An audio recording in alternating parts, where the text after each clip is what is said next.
Welcome to the Open Book Podcast. I'm Krystel. I'm Steph. And I'm Brie. And together we're your hosts, bringing you all things books, deep dives, theory spirals, and never-ending TBRs. Every week we're cracking open new reads, revisiting old favourites, and spiralling down rabbit holes of fan theories, character analysis, and chaotic book talk. Whether you're here for the romance, the heartbreak, the plot twists, trope lists, or the unhinged debates about who we'd die for or rank higher, there's always room for you in our book club. So grab your coffee, your annotated copy, and get comfy. Because this is the Open Book Podcast.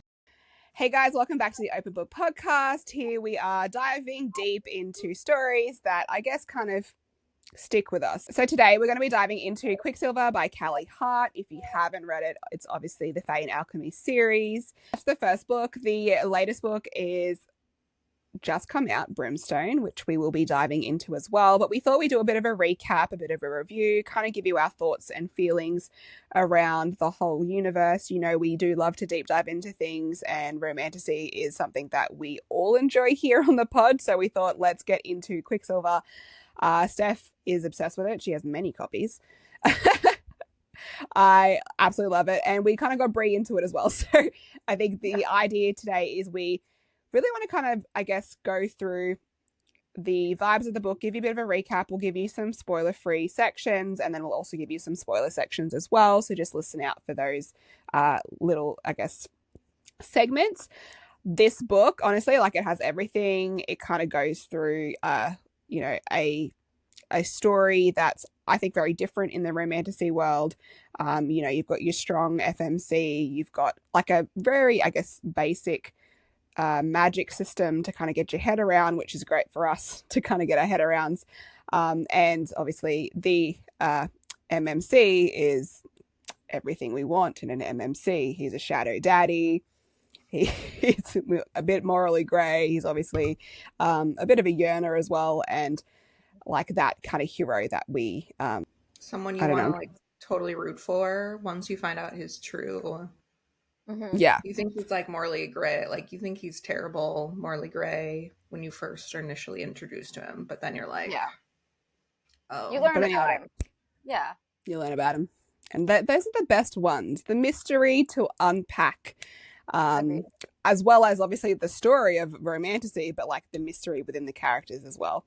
So let's get into it. Here's your spoiler-safe taste of the setup. So we start off with Sarah's Fane. She is a thief surviving in the brutal, magic-starved city of Zilvaren, ruled by the immortal Queen Madra. So after stealing a Guardian's golden gauntlet, she is captured by the guards and rescued at the last moment by Kingfisher, who is our MMC, a powerful Fae warrior.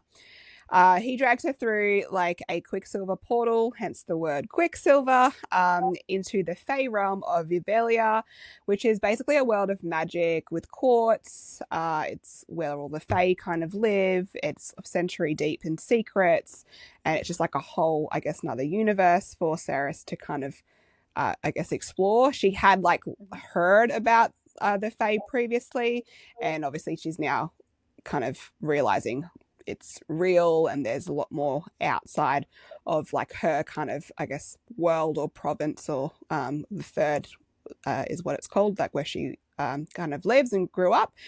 Ceres discovers she has a rare ability tied to Quicksilver itself, and that makes her dangerous and valuable. So it kind of, she's kind of like someone who's able to wield the metal or the Quicksilver. And in that case, it's referred to as like an alchemist. So that's what she's kind of referred to as. During her journey throughout the book, she has to kind of fight for her family, her identity, and obviously survival, as well as she learns more about the Fae, the history, what led her there, humans. There's also vampires. There's just a few different creatures around, demons, things like that. So it's, I guess, for her, you're kind of learning with her because it is her point of view, and you kind of get to really understand, like, as she experiences things, we experience things, and we learn more about the world. So we're kind of like, I really liked that because we're like building the world together. It's not like she doesn't know anything, so she's learned, like, when you learn about something, she also learns about something. And I think it's nice because it kind of feels like you're not, I guess, thrown in too deep too early when you're trying to kind of navigate and understand the world that we've stepped into.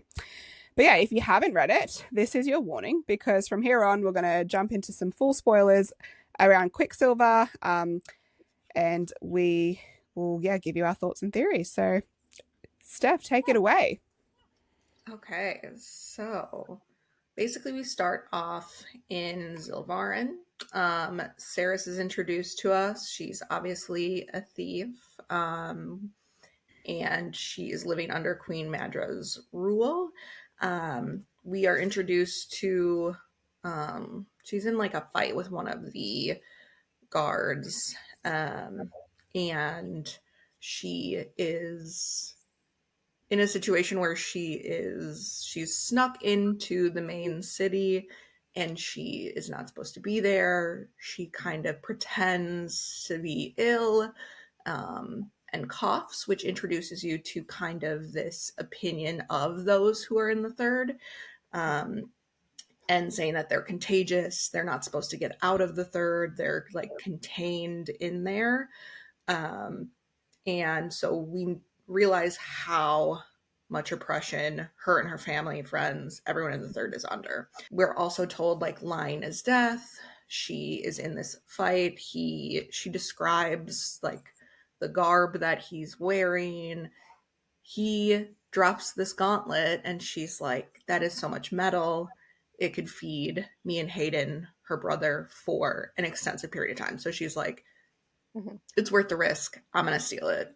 And then she just like takes off. So this is also introduced to her kind of always fighting to protect Hayden. We meet him in a little bit, but she is like, that's her number one priority, is just like her family, protecting him. He is, I think she kind of enables him as we go through it.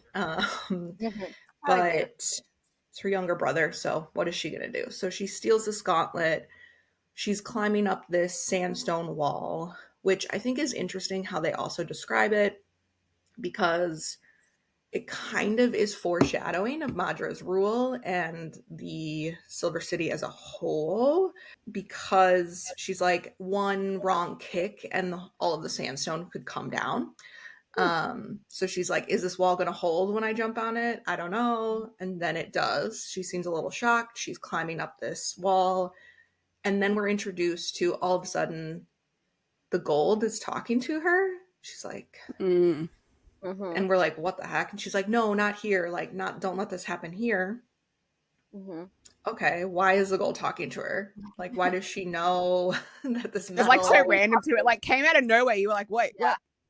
You're like, okay, what? Like, someone the else is sandstone, talking. the quartz in the sandstone is like vibrating and metal's talking to her, and you're like, wait a second. Like, what? Okay, so she's not just like a regular average human girl stealing something. There's more that's to her. Yes. Eventually she escapes. She makes it with the gauntlet and she runs back to the forge, which we're introduced to Elroy.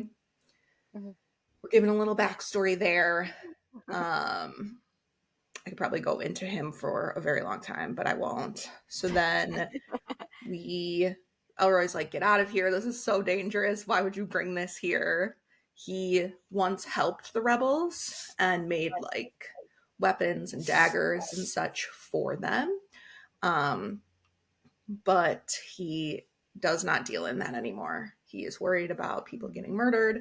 We're also introduced at this point to the love he had for Ceres and Hayden's mom.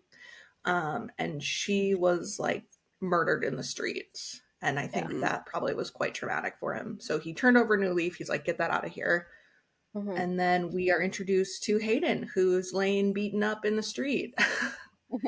And she's like, what the heck? You were supposed to get water. What are you doing? A bloody pulp. And it turns out he was gambling with Carrion Swift. And if you know Carrion, lovable guy, side character. He is he's smuggler. Yeah, the town. Yeah, smuggler. He's always trying to cheat people out of. He's like a thief, a cheat, smuggler. Yeah. But he and Ceres have slept together. So we hear all about that. Anyways, we're introduced to him. I find it interesting, little point, how he found out so quickly about the thief stealing the gauntlet. Yeah. Like, how did he learn so quickly if she just stole it, went to Elroy's, came directly to that bar? Yeah. Because he's like, oh yeah, everyone's talking about it. And you're like, did this not just happen? Yeah. Also, yeah. how would the information get here if no one's supposed to leave the third? Like, what are you talking about? So there are also some like little hints throughout that conversation. And then she realizes when she leaves the bar, Hayden is nowhere to be found. She's like, oh God, did he open the bag with the gauntlet in it? She comes upon this horrible scene where there's a ton of like these guards threatening him, saying like, give us the gauntlet. Eventually, she gets into a fight with them. It's also interesting how she learned how to fight. She knows all of these like moves to take down. Like she's like, I'm light on my feet. Blah blah blah. Yeah, like, she's like a little ninja. Like, so then they hunt her down. Captain Heron brings her to Madra, and her sentence is pretty much death. He's like, Madra's like, make her scream, kill her. But in this conversation, Madra's like very worried about something, and I find it very interesting. Like, what are you afraid of? Almost to a point where she was like, I had to have the meeting here in this like locked up room with the Quicksilver pool, because I needed to make sure nothing, like she felt a little fission in the air. Like she had to make sure nothing changed. Weird. What would have changed, girlfriend? Yeah. So then she is about to be executed, and her it's pretty gory. Her guts are like hanging out. Yeah. And Kingfisher just kind of like materializes out of this pool. I just imagine him like rising out of the Quicksilver, like rising. Yeah, and like the silver dripping off of him, and she's like, and he's like, she's like, okay, am I hallucinating? Like I'm actually dying. Like this is. And the way she describes him as he like comes out of the like out.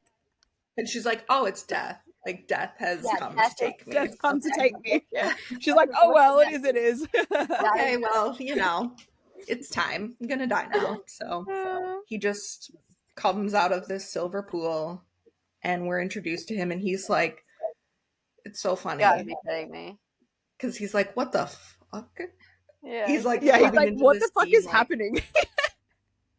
Like this, like, she's obviously inflicted pretty like catastrophic damage on like she's Captain dying. Heron. Her intestines are like out, and she's like bleeding to death. He's like, what did I get into?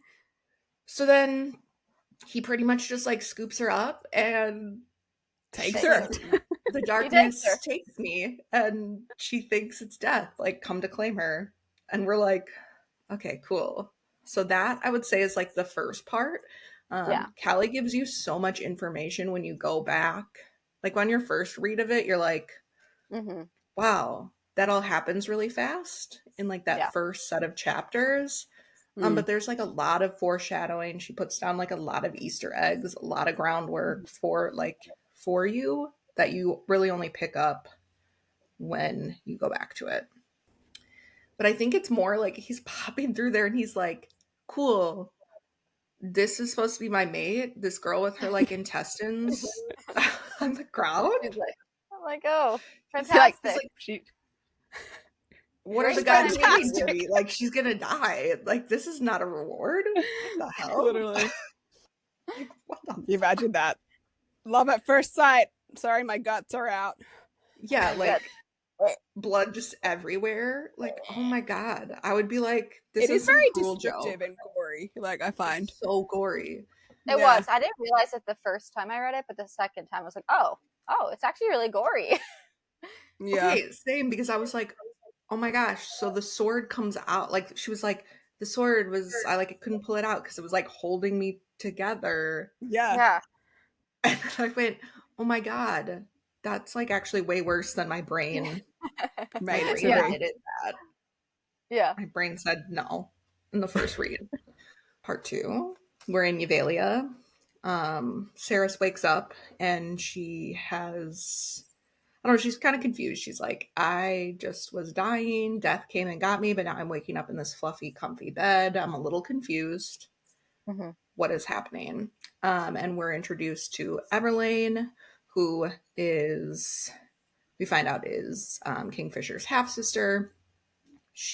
We're in the kingdom, the like winter, is it the winter court? Am I like applying ACOTAR? Like where am I?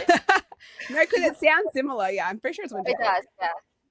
Yeah, so it's like snows everywhere, which I also find is interesting because I forgot to mention it before, but Saris's mom referred to her as like an ice queen, or her like ice like Whatever. daughter or something when she was younger, which I find interesting and foreshadowing. Like, okay, you're waking up in this winter court. Is this like where you're supposed to be?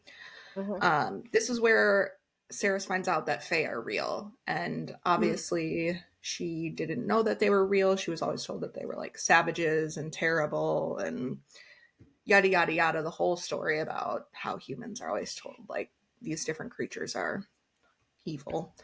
Yeah. But Everlane is like a super sweet, soft-spoken, kind-hearted, like loving girl who's just been like caring for her. And it's interesting too when she's like, what's your name? And Saris obviously tells her like, my name's Saris. And she goes, oh, a Fae name. Yeah. And I didn't catch that really on the first read, but I was like, interesting. Like you have a Fae. You have a Fae name. You have some sort of magical powers, and okay, like where are your pointed you were ears? talking to Where are they? metal, like you, like what? Okay, interesting. We're also introduced to Renfis, who is talking about like Kingfisher and needing the like coin back for Kingfisher. And she's like, Death needs this coin back? Yeah, get it off me. Which I think is interesting. And then Everlane gets her ready to go meet with King Belican, who is her father. It's also interesting when she's getting her ready, she's like braiding her hair, and she makes a mention of how long hair is like a royal trait. And like people will like her long hair, which I didn't pick up on first. I just thought it was like a little comment that like she was making because she's royal, and she's like, oh, you have beautiful long hair. Yeah. But looking back, I'm like, interesting. Yeah. Interesting. So then we go and we are kind of walking through the palace. We get there. She sees all of these gods. They're like on the walls, and Everlane is telling her like each individual god and what they're known for, which I think is also important.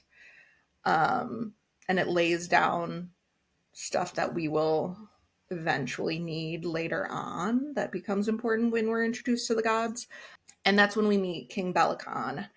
He is described as being like sickly and like has like blue veiny skin and looks kind of icky. I'm like, ew, what type of deal with the devil did you make? Was my initial thought, because I'm like, okay, you're corrupt. But we don't learn how corrupt until later. But we are told like he has a gloved hand with this sword.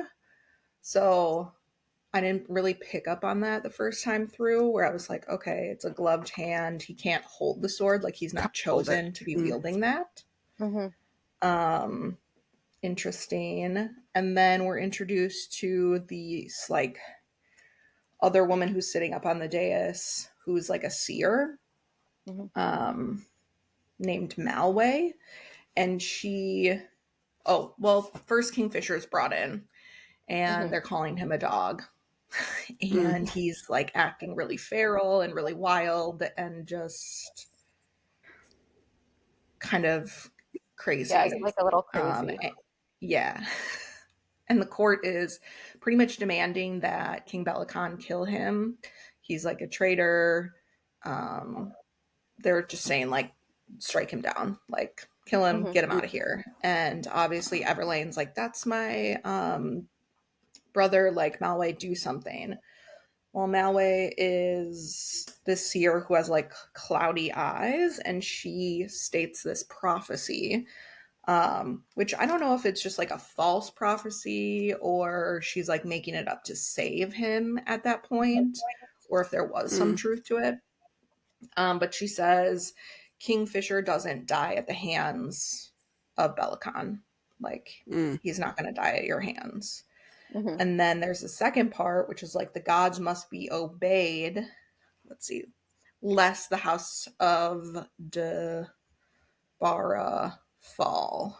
So I think that is ominous. And since we were just introduced to all of the gods, and like their powers on the way in, I think that's like ultimately foreshadowing of like this house is going to fall. Yeah. Because you're doing questionable things and Yeah. you're not following. This is where Cerys learns that she basically, since she can like talk to the Quicksilver, that the king is like, all right, you're not my prisoner. You're going to figure out how to like talk to, manipulate, and like deal with the Quicksilver. Which is, she's like, no, I have to go home. They strike this deal. Actually, I'm Kingfisher. going home. She's like, actually, about that, not happening. I'm gonna go home. I'm gonna leave. Thank you, though. I appreciate the offer. Thank you for I'm gonna showing have to me go your world. But I have to go I get will back be to my leaving. brother Hayden. Yeah. Thank you. No. And they strike this deal. Kingfisher is allowed to stay for a week. Then he has to like help Cerys learn how to like manipulate the Quicksilver. And then he has to leave. She'll stay and basically be like this prisoner and manipulate the Quicksilver for the king. Then they leave and they're kind of like Renfis, Everlane, and Kingfisher are kind of bickering. Cerys is like, I got to get out of here. Like, no, this is weird. Which I also find is interesting that this is the first interaction that Everlane and Kingfisher have had, because we find out that he's been gone for like 100+ years. And he's being like very short with her. We obviously know that the Quicksilver affects him differently as we go through the book. So like the Quicksilver that's like inside of him, because he didn't have that like relic, that coin on him, has kind of like taken over, which is why he was acting so feral and crazy, because he has like a hard time battling with it. Yeah. I don't know. Then they just kind of like try to figure out how to make the Quicksilver work while she's being held captive. And there's like a lot of like interesting banter between Kingfisher and Cerys. It's funny when they go to this like forge that's completely like decimated. Like my favorite. He's like, yeah, I love that part. he's like, no, Fey magic can't be used for trivial things like yeah, this. It needs like makes it do it all by hand. It's very important that it's only used for like, I forget the word he uses, but it's like, no, it can't be used for things like this. It's very important. And then Renfis comes back later and is like, what the hell is going on? And she's like, oh, well, Kingfisher said like Fey magic can only be used for like higher level things. And Renfis is like, this fool told you that? Like, no. And then he just like Kingfisher whips out his like shadows and like cleans the whole place and is like, just wanted to make sure you are a hard worker. Yeah. I felt like his shadows were very interesting and almost like random. I was like, wait, what? Now he's got shadows? I was like, I just kind of came out of nowhere. Them out there. Yeah. And then I'm like, wait. Okay. When did this happen? Like, when did he get a shadow? Yeah, his shadows just kind of cleaned the whole forest. Like they were kind of like secret, and then became like that's like what he can obviously common wield. knowledge, and he was just using Yeah. Yeah. Yeah. I agree. And then I love the whole like Onyx and the fox. Me too. Yeah. Like I love it And he's so like, this much. thing has fleas, and she's like, you're not making him into a hat. And I love it. He's You're like, not. it's gonna bite you. She's like, it's not gonna bite me. Oh, fucking It's bit like, me. And she's like, stop biting me. Stop. And she's like, Kingfit, like, help me. He's getting to the bone. Yeah. And he's like, no, like, you I wanted to told be you it friends was with gonna this little bite thing. you.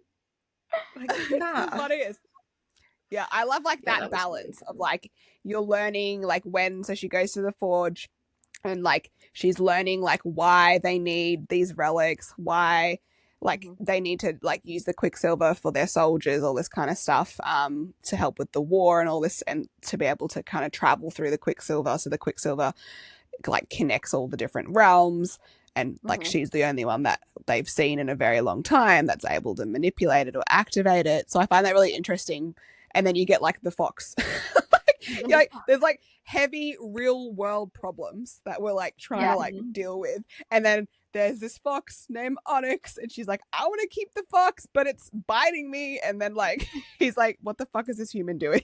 Like, And then they just like kind of become best friends though. Like her and this Yeah, little they do. fox are like besties, and the whole time Kingfisher's like, I'm gonna make him into a hat. Like this is not. Why does he even want him to be a hat? Like, it'd be so ugly. I'm like, it's what? so cute. It's like this little lighthearted, humorous breakup to like kind of like the heavier stuff where you're like, oh, okay, so like if you go through the Quicksilver, what happened to Kingfisher can happen to you because the Quicksilver like seeps into them and like can kill you, or it's become part of him where like he like hears the Quicksilver and is like pretty much like always at war internally trying to like figure out like what's real, what's not, like these voices are just like always in his head. Like, it's like making him mad. Yeah. Which I think is just, which is like why he has to like always wear the relic as opposed to like other people can just like put a relic on, travel through the Quicksilver, and then like not have it. He has to always wear it to like keep this Quicksilver like relatively at bay. Yeah. Which, can you imagine how horrible that would be? You're just like existing and like, I don't know. I feel like when Saris is talking to the Quicksilver, it's like very overwhelming. Yeah. And it's like, she sees us, she hears us. Like, could you imagine like shit like that? Just in your ear the whole time. Yeah. Yeah, no. Wild. That would... Like, no wonder he's got like a short temper. He's like, shut the fuck up. And then also Renfis at one point is like, yeah, Kingfisher has to keep things like pretty black and white because he like can't differentiate. I don't know, like differentiate. Like he has to be very like one way or the other because he cannot. I don't know. That would just be so hard. Too much in his head. Like there's just so much going on. So like if you give him something more complex, it's like I can't figure out my thoughts. So then it's like a few days they're like working with the Quicksilver. Kingfisher and her are just kind of like going back and forth with this banter. And then it turns like a little sexual. And gets a bit heated. Yeah. There are a couple other instances like, I don't know, like when he brings the food into her room and he's like kind of messing with her and she's like choking on a piece of like cheese and he's like, swallow. And she's like, oh my God. Like, and then Everlane comes in and is like, oh my gosh, it smells like a brothel in here. Like, could you at least shower, Kingfisher, if you're gonna like... Yeah. That's like corral around the town the night before. And Kingfisher's just cracking up. He's like, wasn't me. He's like, and then he like takes the fall for her, but is like, he's like, it's not me. Yeah. They're kind of like bickering back and forth, and Kingfisher's like, yeah, you want my dick, basically. And Sarah's And she's like, yeah, I do, but like... she's like, yeah, internally, 100% I do, but I don't. I don't know. Bad girl, down. Like, stop it. Yeah. Yeah. And so they have this, like, agreement. Like, she basically is going to kiss him. He doesn't kiss her back. Like, I'm a little confused by the whole dynamics of it. Like, I'm reading and I'm like, this is kind of weird. But okay. Because she's trying to prove to him, like, I'll have an effect on you, and you, like, you're just, like, trying to hide that I do. So she basically, like, they have this, like, pretty intense makeout. She, like, climbs in his lap. Yeah. They have a nice little intimate moment, and then they, like, break apart. And he's like, oh, yeah, okay. Like, all right. You wanted more. She's like, well, I know exactly, like, I had an effect on you. And he's trying to be like, no.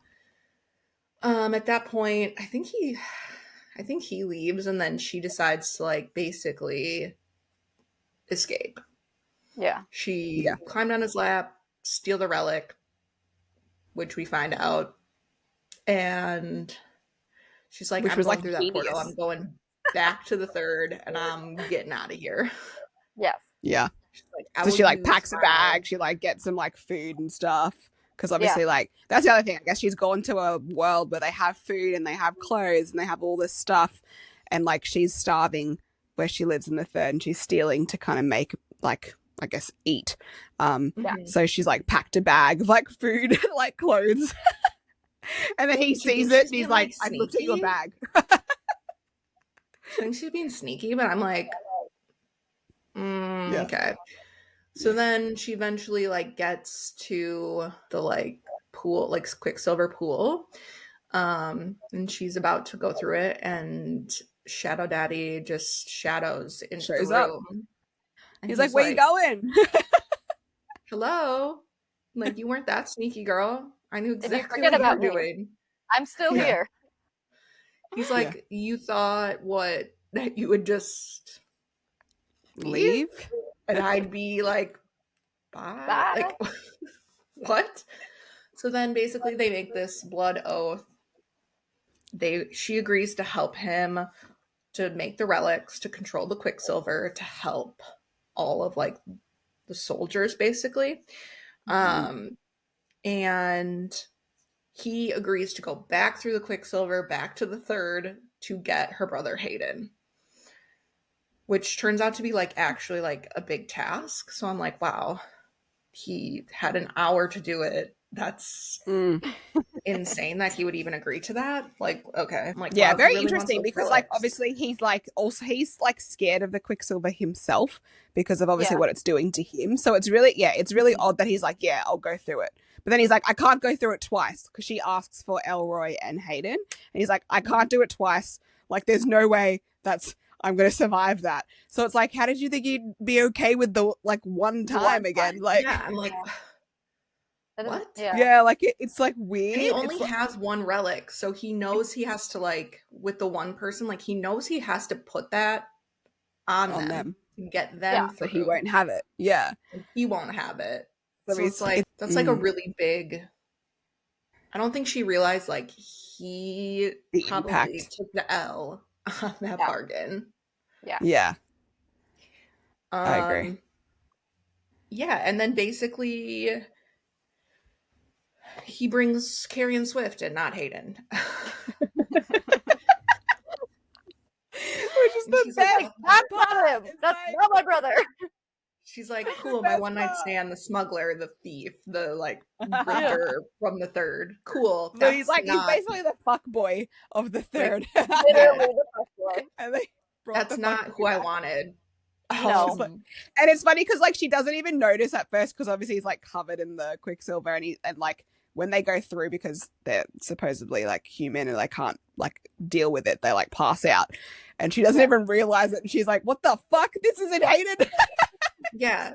Like, the relief she probably felt being like, Yeah, she's like, he got Hayden's him. here. And then the silver is like coming off him, and she's like, that red-headed little Motherfucker. what the fuck?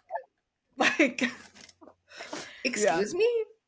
I think that whole thing's interesting because I like re-listened to it today, and how he's like trying to explain, well, like how he like tried to trace Hayden was because he had her blood, and she's supposedly like obviously blood related, and for some reason he found Carrion, and then Carrion said, yes, no, I am Hayden, and then he says that he got confused because of the pheromones, and he could smell like Ceres on Carrion, and that's why he was like gravitating towards her, or him, sorry, which I think is interesting because like we know, like he says like he could smell her as soon as he like came out of the Quicksilver, so like he's held on to that since he's like laid eyes onto her. He can smell her, and it's like a full thing about, you know, scent and whatnot.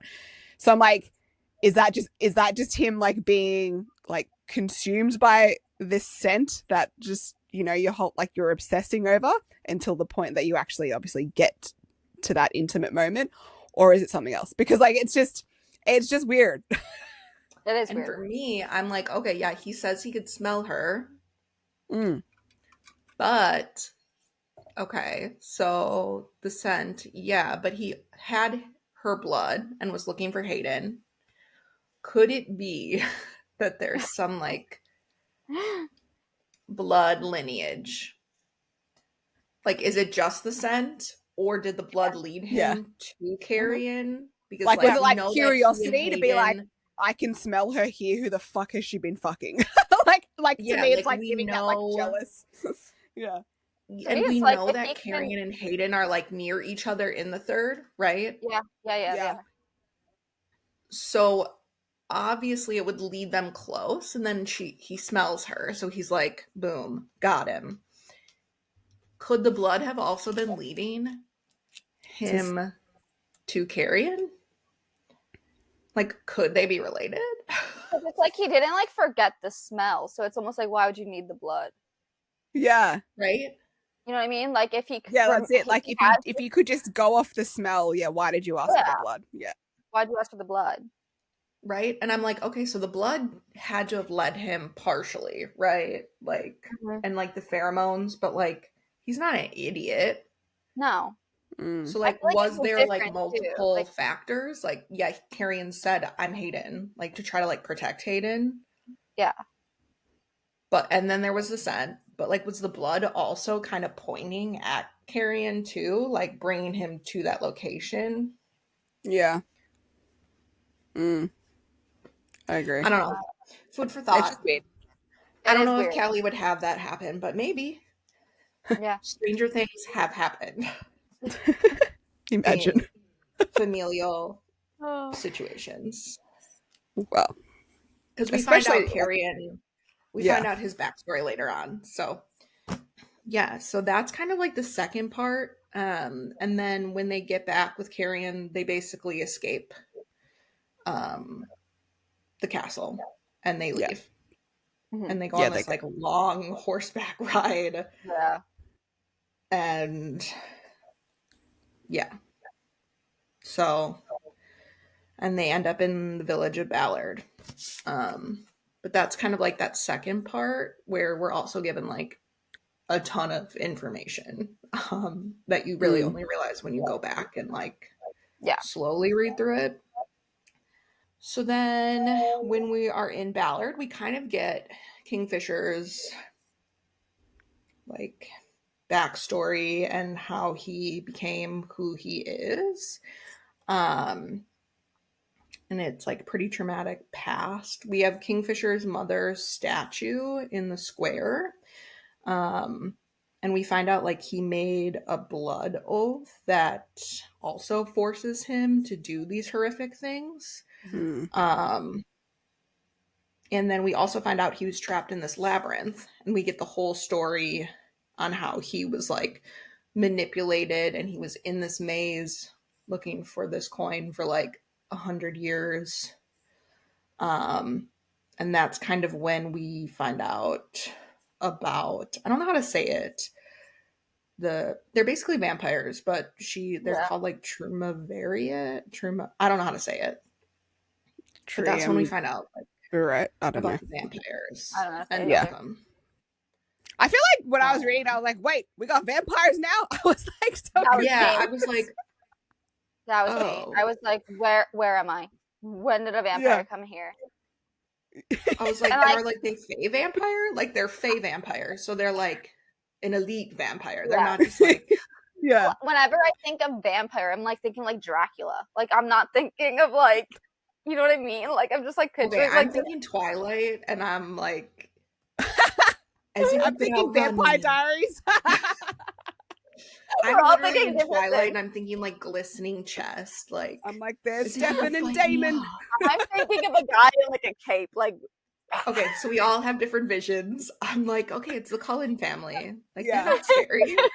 Or it's giving me vampires from like Mortal Instruments, like that kind of vampire energy. I agree with that. Yeah, because like they're kind of like they're like different, culty and like evil, like as well. Like they're not like good vampires, like So when they're describing the vampires and like how there's like obviously like the clan of them and then the leader, and I'm like, okay, it's giving like that weird, not like the Volturi, not like, is it called the Volturi? No, right?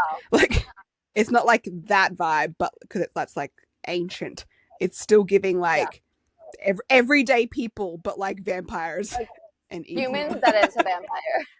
Yeah. I'm like, okay, well, these are like fae vampires, so they're like top tier. Like they're actually probably pretty scary. But if they already have like the fangs, the canines, and then they have like sharper like, fangs, like their fangs are like probably like canines, and then like that. I'm like, whoa, they're gonna drain you of blood very fast, real fast. Yeah, eliminated. That's wild. We're introduced to like a lot of his kind of emotional damage, how he feels like super guilt-ridden. We're still trying to like figure out how to manipulate the Quicksilver and make some relics. I think this is kind of where they connect a bit more, like they kind of trauma like bond. And they kind of like learn more about their like. She learns about his family, he learns about her.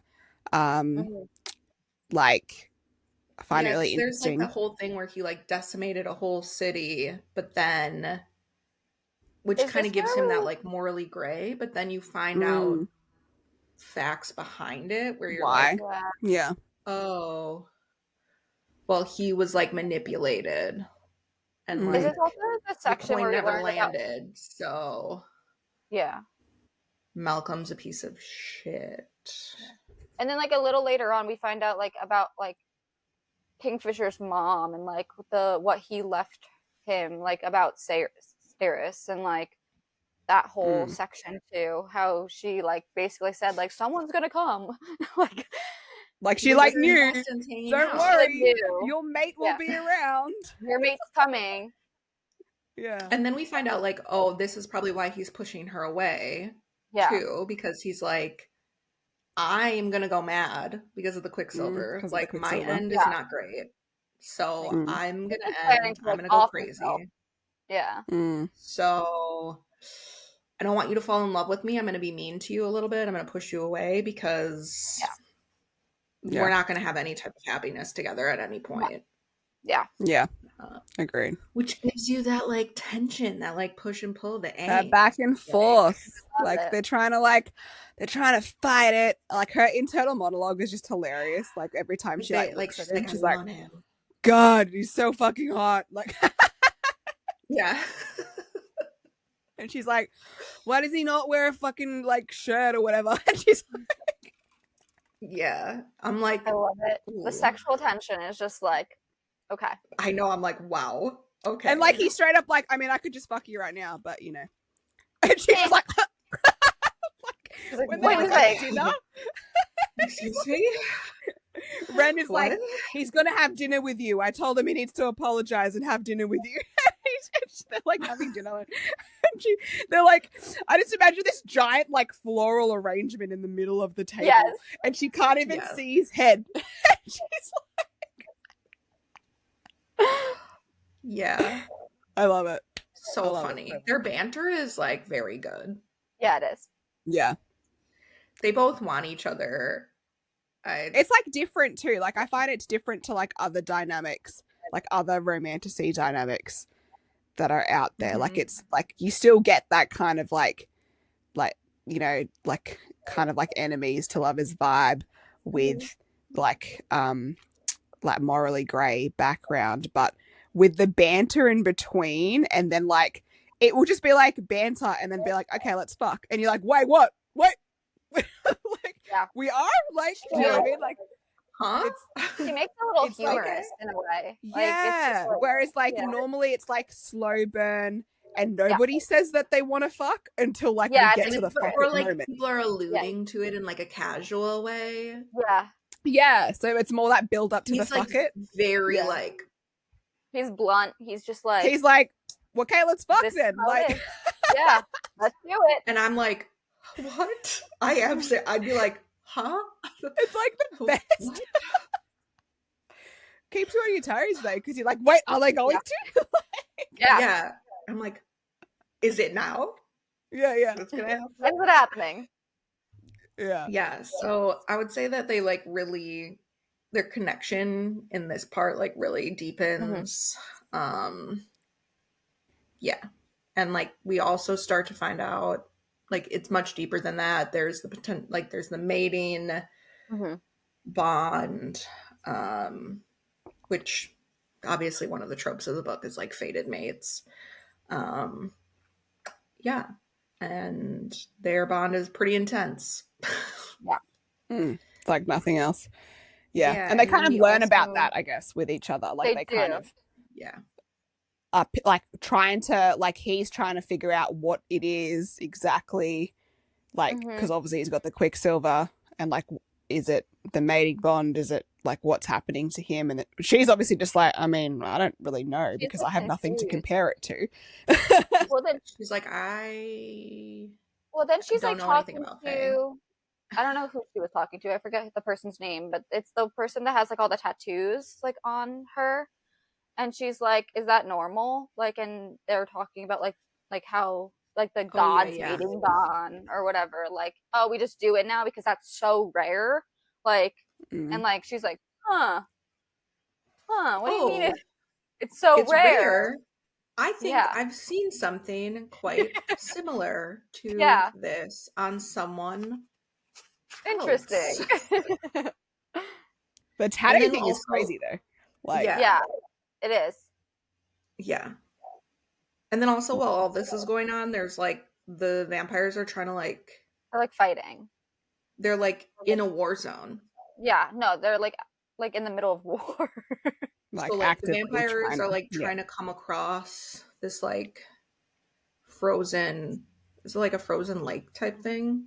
That kind of thing, yeah. And like Kingfisher is basically like obviously has like all of this magic, and he keeps kind of like stopping them from getting across, and then eventually they make it across.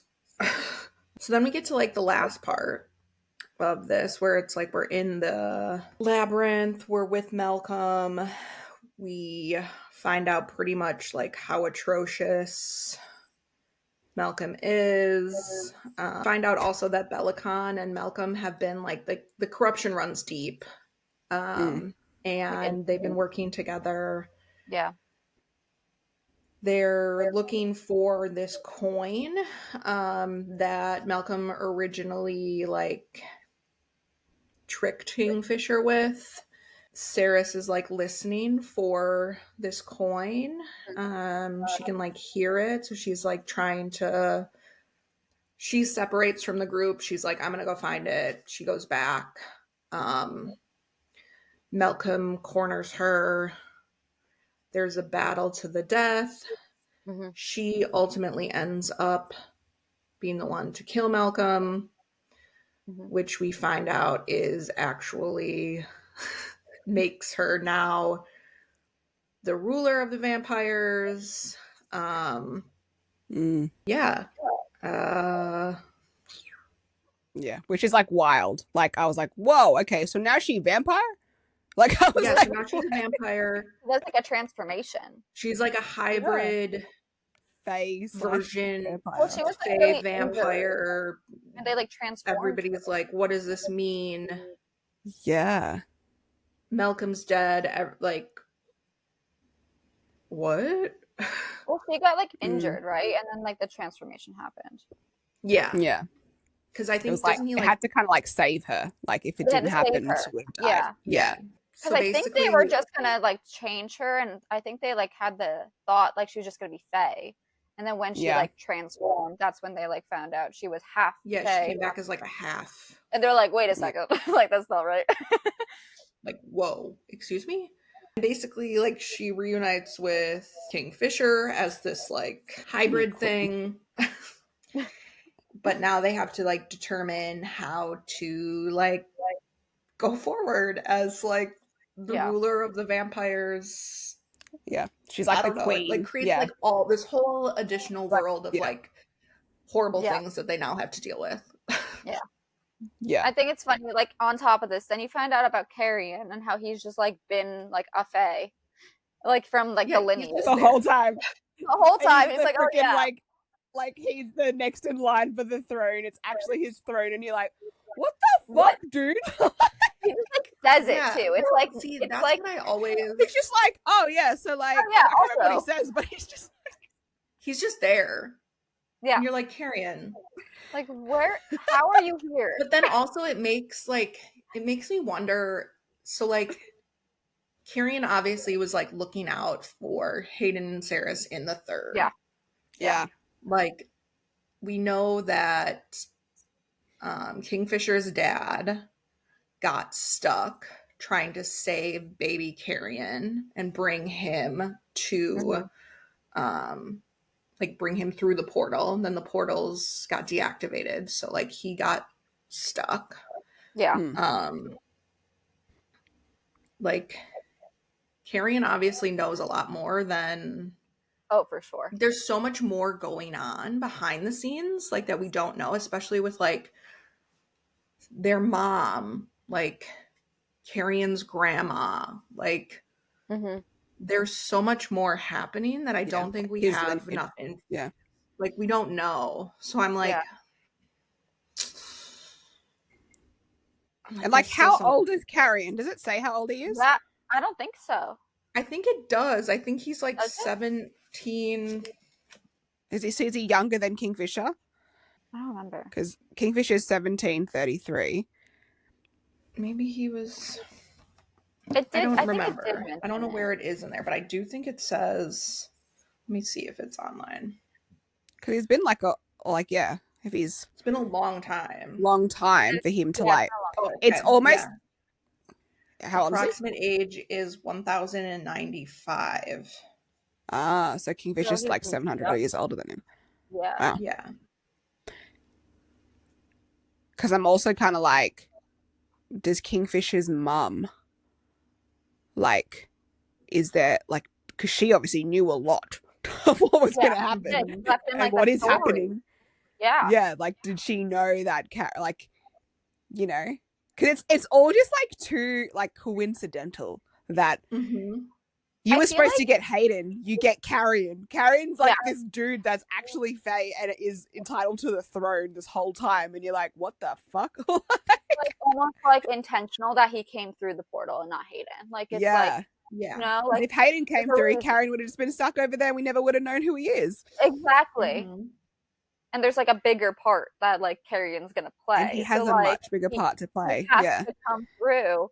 So it's like interesting that he did get pulled through. I don't know. I think the first book of any like fantasy or romantasy series is really interesting because there's so much it gives you, but you also have to like kind of make it easy for readers and not overdo it. So like I feel like Callie did a really good way of like introducing everything without overwhelming you, but still throwing in Easter eggs. So if you wanted to do a reread, like you're like, oh my gosh, that's important. That's going to be like, that's probably going to be the next book or the book after. Like she like does a really good job at like world building to the point where it's not overwhelming for a reader. Yeah. Totally agree. And on a reread, you're like really, I don't know.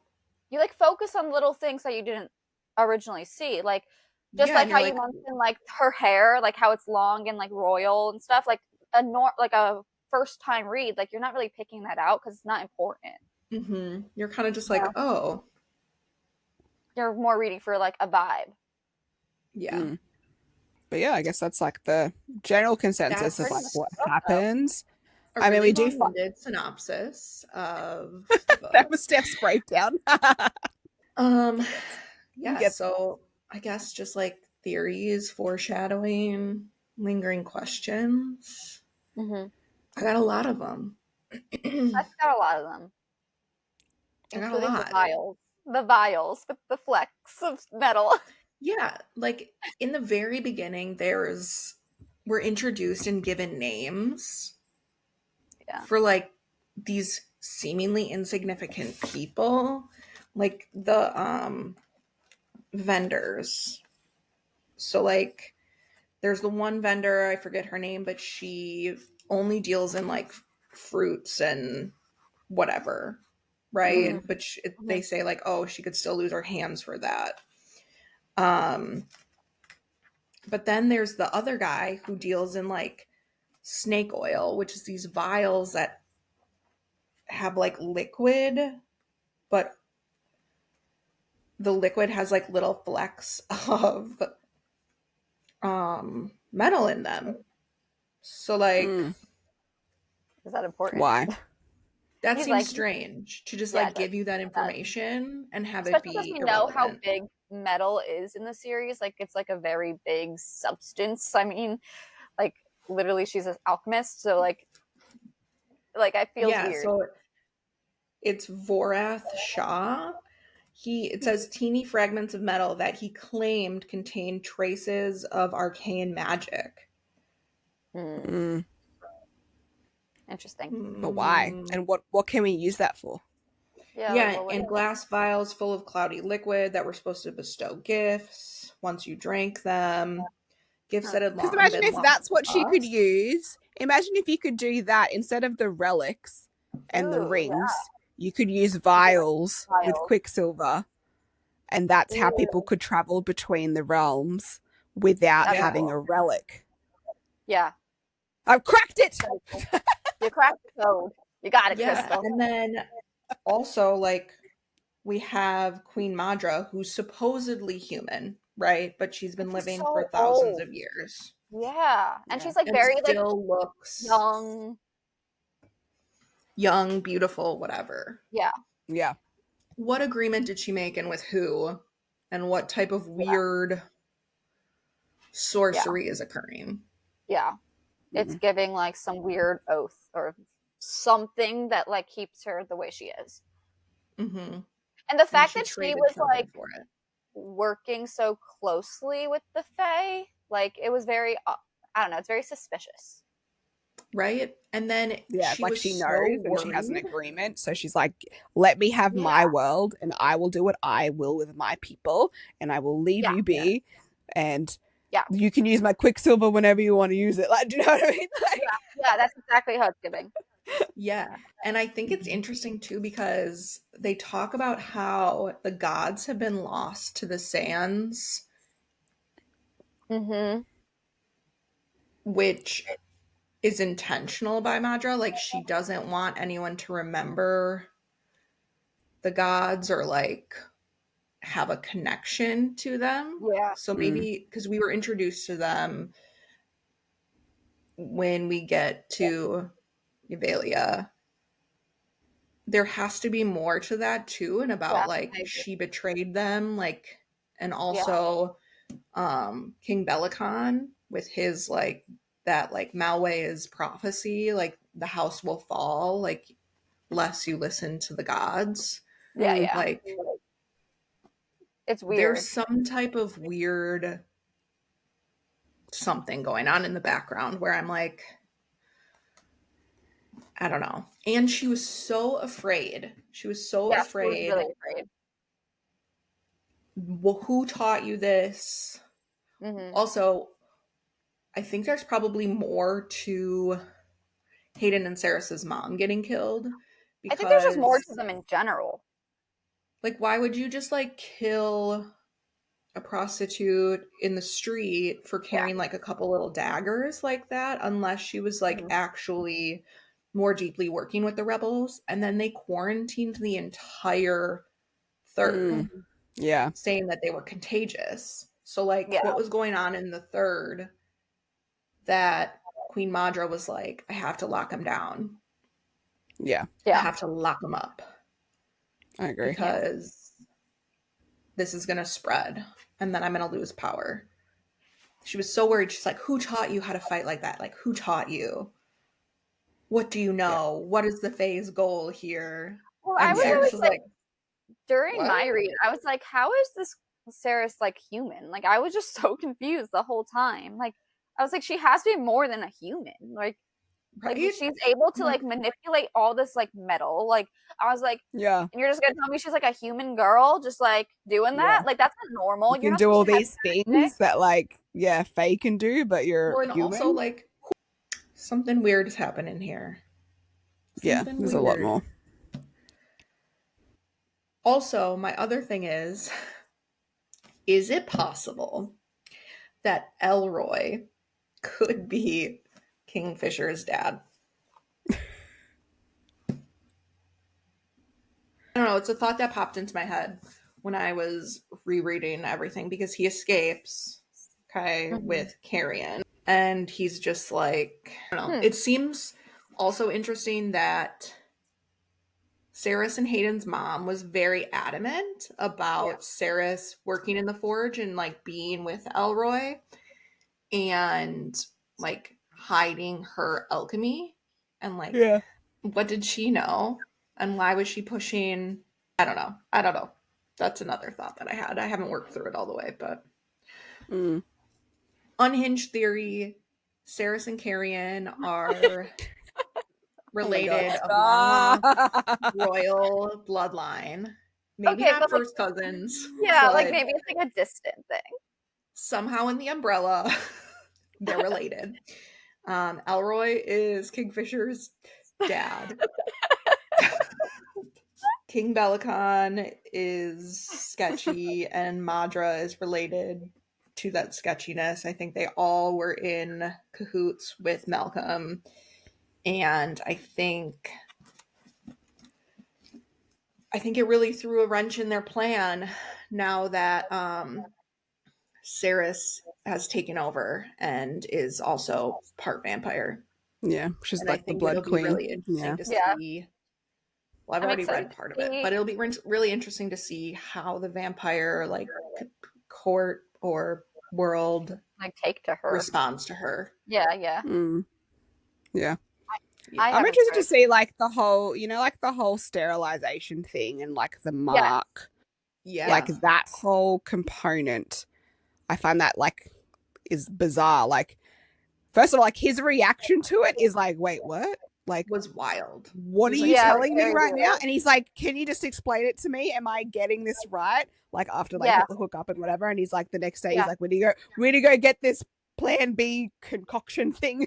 And like, no, and she's like, it's all good. And she's like laughing about it. She's like, it has happened. Like, it happens when I can't remember how old it is, but it happens like at this age and blah blah blah. And he's just like, what? Like, well, he's pissed. He's like, so I'm wondering like maybe his mom foretold other parts of their future. Like maybe there's. That's what I'm wondering. Like, are kids on the table for them in the future? Yeah. I mean, imagine that. Like someone who's like the I guess child of the vampire queen and the Fae and Kingfisher, like warrior. Like, what do they become? King? Like, what do they become? Yeah, like probably because they're like this new species. Yeah, like is that the high? Like, yeah, like that could be a new fucking thing. Yeah. Okay. Also, to bring it back to like Twilight. Okay. Yes, it's giving like Renesmee.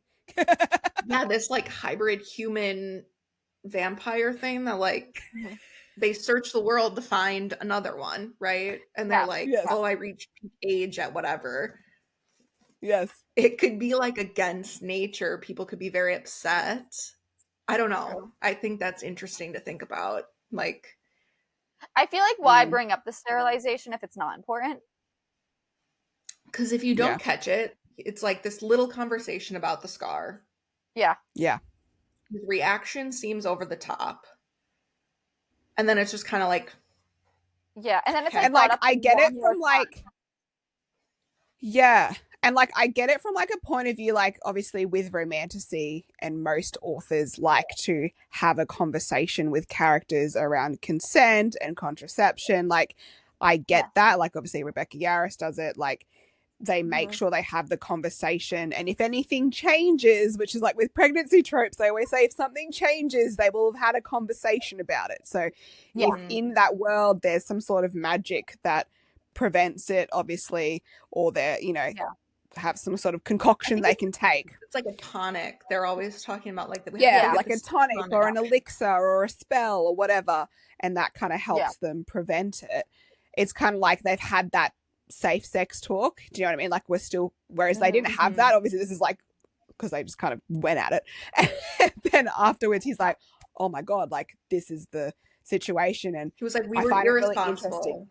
Yeah, it was very like, and he's coming back being like, I fucked up, like we need to like make sure you're okay, and she's just like laughing it off and being like, oh, it's all good, like I can't do it anyways. And I find that like so like a really different dynamic to what we see in other stories, because it's obviously normally before, and if it's something that sensitive, it's not really laughed about, if that makes sense. Like so I'm kind of like, why, like if it like do you know what I mean, like it didn't seem too heavy for her. Whereas for him it was like, whoa, what the fuck? And like obviously like when you move into Brimstone, he's still what the fuck about it, like he's still mad about it. So it's like, why? And also my other thing is like that just plays into Madra being like afraid of something.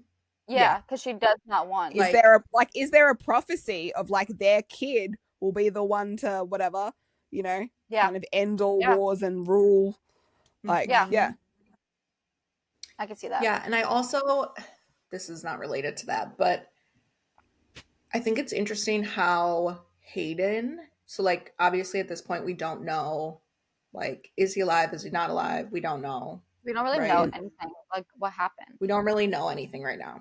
So I think it's interesting because I don't think he's dead. Like, I think he probably is somewhere we just don't know, but they'll be reunited at some point. When you look at how their mom described them, like, he was like her son and like the light, that side. And then she was like the cold-hearted, like ice queen. Yeah. It's kind of almost like, I don't remember enough about those the twin gods, like the sun gods. Oh, but it's almost like maybe that's a prophecy in and of itself. Yeah. That they also knew about. Like there are these two siblings who are like opposites, but somehow. Yeah. It's kind of like they came from the same world and then something happened and then they split. Because they had the same sun or the same goddesses, or like they worshipped the same, I guess gods, and then something happened and then they that's why the Fae world is so split and like secretive, but obviously Madra and whatever know about it. So it's kind of like there are still people who are aware of the Quicksilver and like how to get there. And she's trying to kill off that information. Yeah. So that it can't ever come back. Yeah. I don't know. That's what I got. Yeah. I'm interested to see. I'm also wondering too, you know how Hayden pulls the gauntlet out of do we think he has that magic too? Like, could he possibly have just been, it could just be like, oh, he was like suspicious of what this heavy thing was in her bag. He opened it, was holding the gauntlet, yada, yada, yada. Or could perhaps the gauntlet have been whispering to him? Could he have heard like... So I'm wondering, like, could he also have some type of... Interesting. Like, could the alchemy be like in the bloodline? If that's her bloodline, though.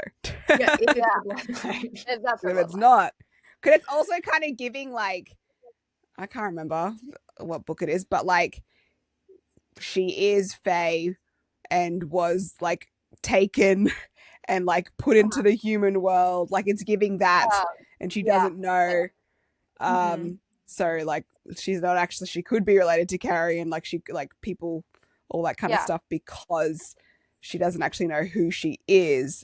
Yeah. And like that's part of the story. Like because she has all the like Wait, that's a good point. Yeah. Now I'm like, was she like even her taken? Do you know what I mean? Like I don't know, taken, or was she Well, hidden? I'm wondering too, like that because of the they describe prophecy, Hayden like as because they said the Hayden even her prophecy is brother? obviously the house will fall and Bellicon, like he won't die at the hands of Bellicon. So it's kind of like, what else is there? And what if like Kingfisher's mum knew this and she somehow was involved in like removing Ceres as a baby or something, and like putting her in the human world.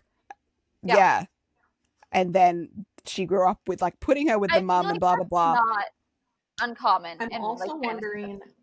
Yeah. It says when they're describing, like her brother and him, it's like, but apart from our shared personality quirks and the fact that the two of us loomed over most people in a crowded room. So like her, Hayden, and Carrion are very, very tall, which is like a Fae thing. There wasn't much about us that was alike. I like literally from like the first chapter, I was like, she has to be Fae. Like, there's no way she's not. She's like, where I was dark haired, he was light. His hair was curly to the point of chaos, and there was so much of it.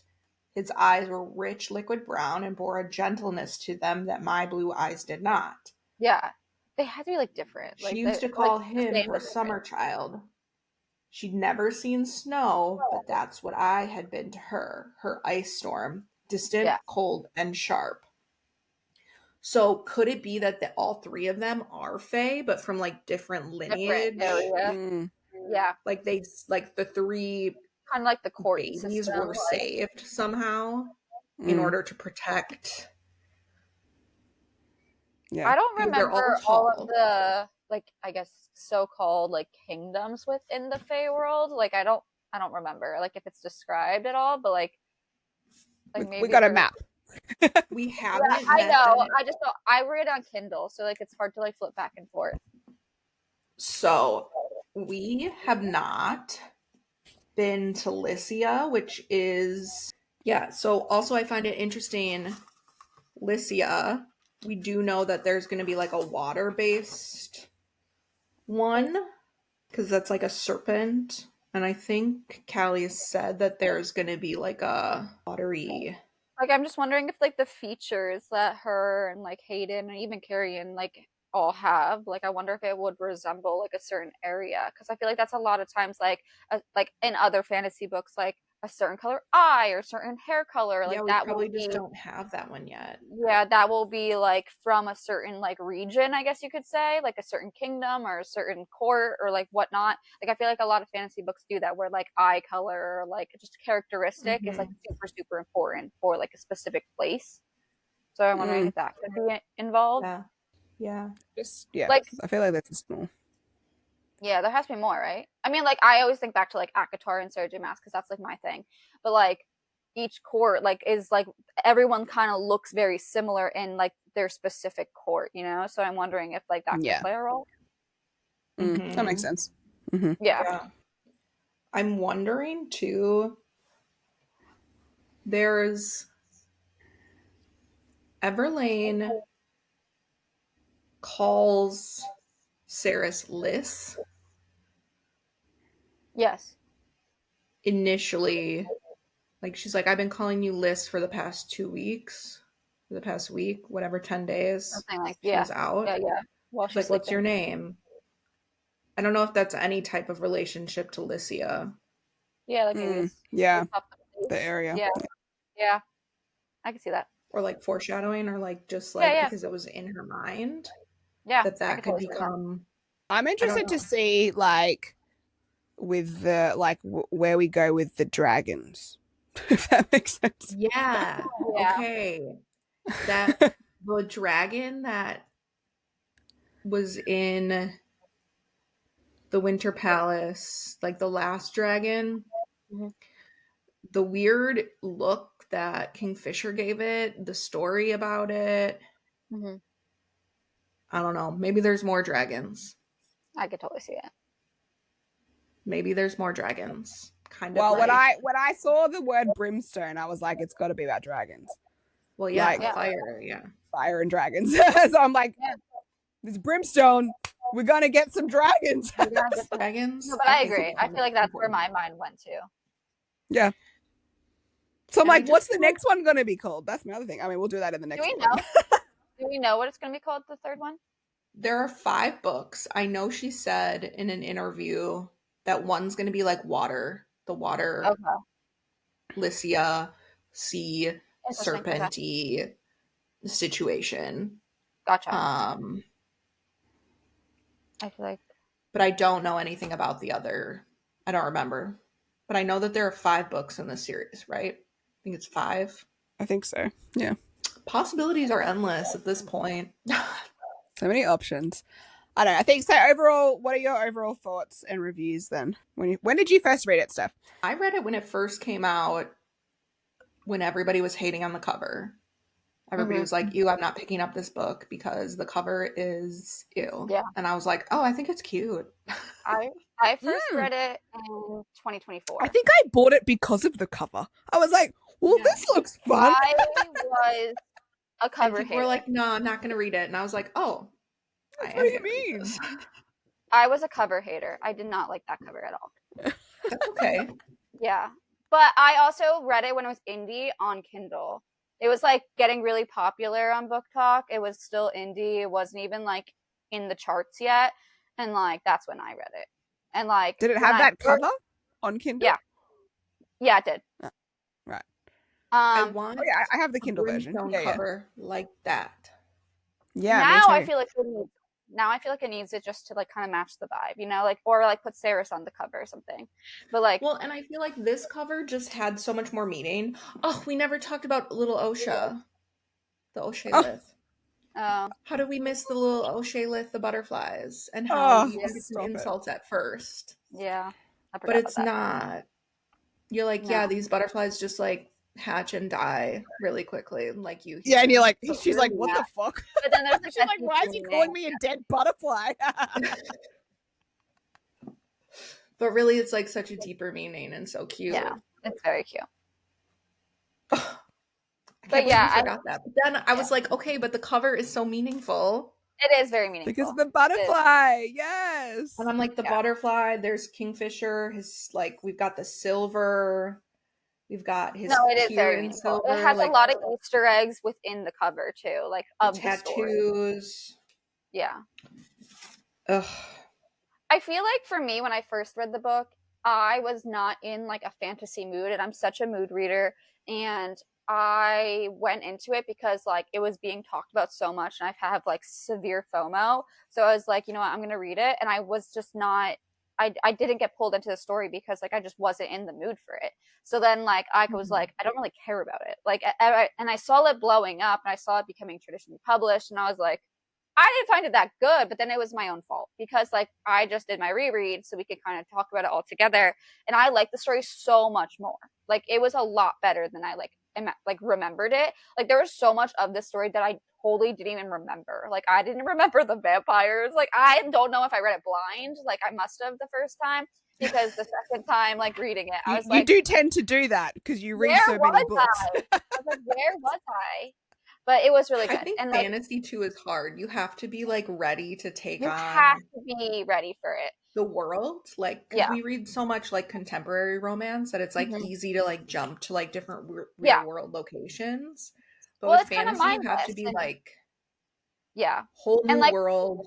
I'm very like particular with the fantasy like I read, so like I already go in kind of biased. Like I'm not gonna like it. Like I do that with all fantasy books. So when I'm like liking it, I'm like, oh, this is crazy, because like I don't that's not normally like my like vibe with fantasy. Like I like very specific fantasy. So like I'm really happy I did do the reread because I honestly was nervous. I wasn't gonna reread it. I really didn't have any like preparation to like even read Brimstone moving forward. And I'm happy I did reread Quicksilver because now I'm like actually interested in the next book and I want to like see where the story goes. Like if you're not in the mood, like I would say wait until you are in the mood because it will impact the read. That's why I feel like some people who are like not enjoying Alchemized because it is like you have to be like fully like that's a heavy informative magic system and you have to like fully be prepared to like 100% take on whatever the magic and it's is. So thick, like it's like nearly 1,000 pages. Like how many like really I remember picking up Quicksilver and being like, damn, why is she so thick? I know. I was like, how many pages is it? Wait. 627. 627. I was like, okay, this is a commitment. I'm committing to the show. I was like, she is thick, you know? Yeah. But I do really enjoy how she does. It is like a very simplified world that like builds. Like you're given a very basic. Yes, I agree. Point. It's like scaffolded. So you're not like, holy shit, I'm in this place and then that guy's over there. It's like you're learning as and then you're learns. Like paging back because you're like, wait. Like where I'm sorry, hold on. Like I don't actually think I needed to flip to the map in this, to be honest. Like I didn't feel like I was like, wait, look at the map. Like let me back. Like and in comparison to some maps, this map is like relatively like it is so good. Like it's so clean, so good, but it's also easy so to follow. Simplified. Yeah, agreed. Like it's so simple. It's you can like tell where like you know where you are. You know you're going through the woods on those wild horses. Yeah. I don't know. I think overall it's like if I had to recommend it to someone, I'd be like, this is a great like introduction as well into romantasy because it's not super heavy. Like I never really recommend anything too in depth unless you've given something else a go first. Like, do you know what I mean? Like, I wonder too, the screaming that was in that woods. Yeah, how she could hear the ghosts. Yeah, you could hear it. Yeah, that's interesting because also I didn't mention this, but this first page says, "Never forget, monsters thrive best in the dark. Commit all you read here to memory. Prepare for war." That has to be like, okay, Callie, thank you. I will now reread for a third time and I will commit everything to my memory. Yeah.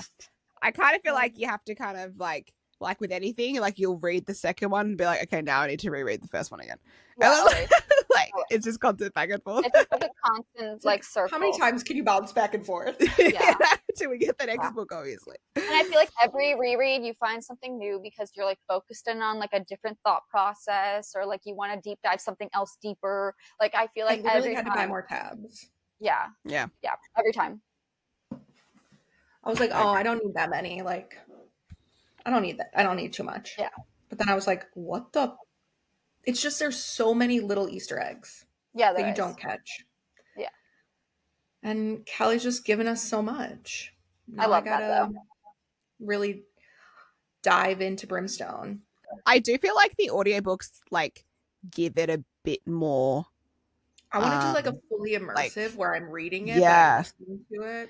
Like they definitely give you a bit more. I'm gonna put on like my headphones and get deep. I feel like they're really they're really well done. I can't do an audiobook first. I have to read the book first, especially with fantasy, and then I could do an audio read. I agree. So I read it first and then I have just been listening to the audiobooks and it's a whole different experience listening to the audiobook, especially because they're duet as well. So it's so much nicer to hear obviously a male's voice doing the different male characters and then the female. And then you even get the the whispering and all that kind of stuff. It's more immersive and I feel like you understand it more as well. It just adds that extra layer. So I definitely would recommend if you can, like audiobook it at some point.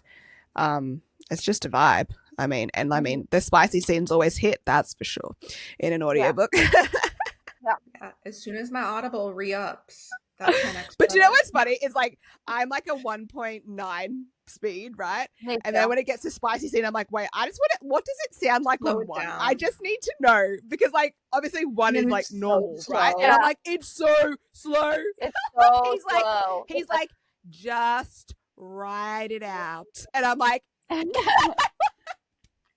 whoa, okay, no, okay, like not faster. Because like it was like fast. Like I'm like, this is a really fast scene. He's like, yeah, because I'm listening to like 2.4. At 1.9 speed. Literally. Oh my goodness, he didn't last long. I feel like we talk fast too, so like we're just always like rapid fire, like listening and like talking so fast. Yeah, and I was like, wait, I need to experience. And then people are like, scene. why do you speed up your podcast? And I'm like, I'm not. It's just literally how we're just talk talking. Fast. We're just talking. My brain is on like full speed at all times. Yeah, and my mouth is like. I have a lot of thoughts, and I have to get them out. So welcome. That was our book club yap about Quicksilver. We will be diving into Brimstone next. Yeah, we'll kind of we'll do a recap. We'll do like a bit of spoiler free. We'll kind of like unpack it a bit more, and hopefully link to some of answer some of the questions we've asked today, and hopefully get some answers from it. But yeah, it's just something that we wanted to dive into, kind of share our thoughts, our theories, mainly Steph's Unhinged theories, and see what comes through. But what are your theories? We want to hear them. Drop them in the comments. And I guess if you are reading Brimstone, join us back here for our chat about Brimstone shortly. But yeah, thanks for watching. Make sure you're following us. We're on Spotify too now, so you can jump on there and listen to us yap all day. That's on 2x and call us a day, because the voices. But yeah, thanks for watching, guys, and we'll be back soon. Okay, bye. Bye.